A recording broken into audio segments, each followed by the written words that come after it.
વડોદરામાં બુટલેગરો બેફામ બન્યા છે। પાણી ગેટ વિસ્તારમાં બુટલેગરો વચ્ચે લડાઈ થઈ। એક્ટિવા લઈને ઉભેલા હરીશને થારથી અડફેટે લેવામાં આવ્યો। ચાર્મિશ કહાર સહિત સાગરીતોએ બુટલેગરો પર હુમલો કર્યો હતો। પોલીસ હત્યાનો પ્રયાસ સહિત 3 ગુના નોંધ્યા છે। તો બુટલેગરના ભાઈ સૂરજ, કુણાલ કહાર સહિત 4ની અટક કરવામાં આવી। જેલમાંથી છૂટ્યા બાદ સૂરજે કારમાં સરઘસ પણ કાઢ્યું હતું। તમામ આરોપીઓ સામે અનેક ગુના નોંધાઈ ચૂક્યા છે, પણ એ સૌથી મોટી વાત એ છે કે જેલમાંથી છૂટ્યો એ બાદ બુટલેગરે પોતાની કારમાં સરઘસ કાઢ્યું હતું। એક બુટલેગરે અન્ય બુટલેગર પર હુમલો કર્યો છે।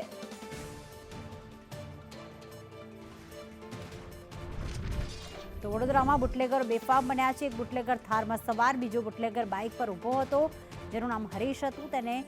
તેની બાઇકને અડફેટે લીધું હતું અને હાલમાં પોલીસ દ્વારા કાર્યવાહી કરવામાં આવી છે। તમામ આરોપીઓ સામે પહેલા પણ અનેક ગુના નોંધાઈ ચૂક્યા છે। જ્યારે બુટલેગરોને કાયદાનો કોઈ ડર જ ન હોય તેવું જોવા મળી રહ્યું છે।